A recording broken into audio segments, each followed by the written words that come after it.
जास्त लक्ष देण्याची आवश्यकता नाही असं मला वाटतं. तुम्हाला एकदम परखड बोलणारे नेते, म्हणजे कुठलाही कार्य असेल त्याला विलंब लावत नाही, तुम्ही झटकने निर्णय घेता म्हणून तुम्हाला ओळखलं जातं. परंतु महायुतीमध्ये जे ठरलं आहे ते होताना दिसत नाही.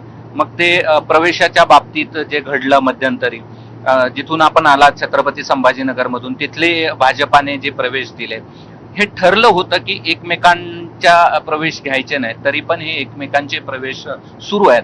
मग एक शिवसैनिक म्हणून या सगळ्या ठरल्याबद्दल काय? यामध्ये मी एकच सांगतो, जेव्हा चर्चा झाली, आम्ही मंत्री माझ्या सोबत होते, मी होतो, मुख्यमंत्र्यांची आम्ही भेट घेतली, त्यांच्याशी मनमोकळेपणाने चर्चा केली.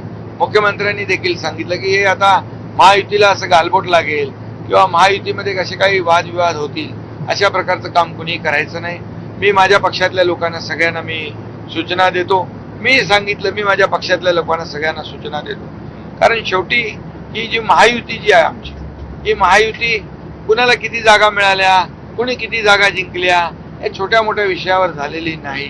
त्यामुळे आता एक प्रत्येकाने, आम्ही युती धर्म पाळतोय आणि आमच्या मित्रपक्षांनी, महायुतीने युती धर्म पाळण्याचा निर्णय घेतलाय. मुख्यमंत्री महोदयांनी स्पष्टपणे त्याच्या प्रकारचं त्या बैठकीमध्ये स्टेटमेंट केलं, आमच्याशी बोललेले आहेत आणि त्यामुळे भाष्य केलेलं आहे. मला वाटतं की छोट्या मोठ्या गोष्टी तर आपल्या कुटुंबामध्ये पण छोट्या मोठ्या कुरबुरी असतात, पण एक जो काही लार्ज इंटरेस्ट जो आहे, हा आमचा जो आहे तो महाराष्ट्राच्या विकासाचा अजेंडा आहे आणि विचारधारेचा जो विषय आहे. आणि म्हणून विचार, विकास आणि विश्वास याच्यावर आमची त्रिसूत्रीवर माहिती झालेली.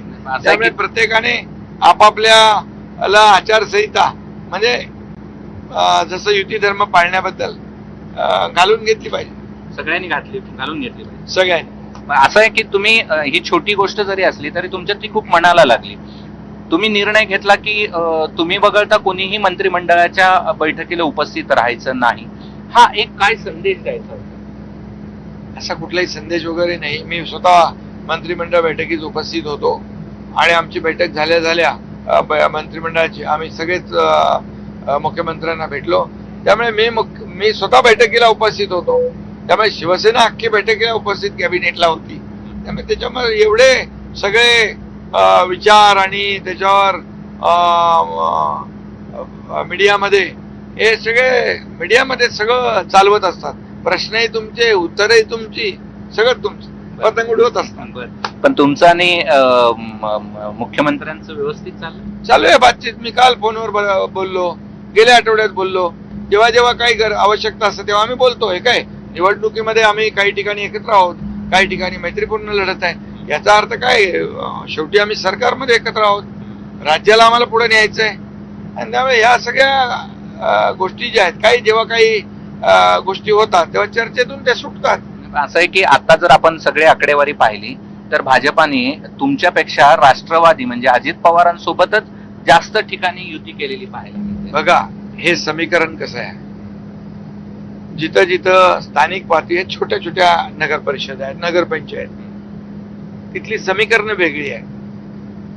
आणि त्या समीकरणामध्ये जसं जसं तिथले कार्यकर्ते स्थानिक पातळीवरचे, हे काय देवेंद्रजींनी नाही सांगितलं त्यांना की ह्याच्यावर युती करा, त्याच्यावर युती नका.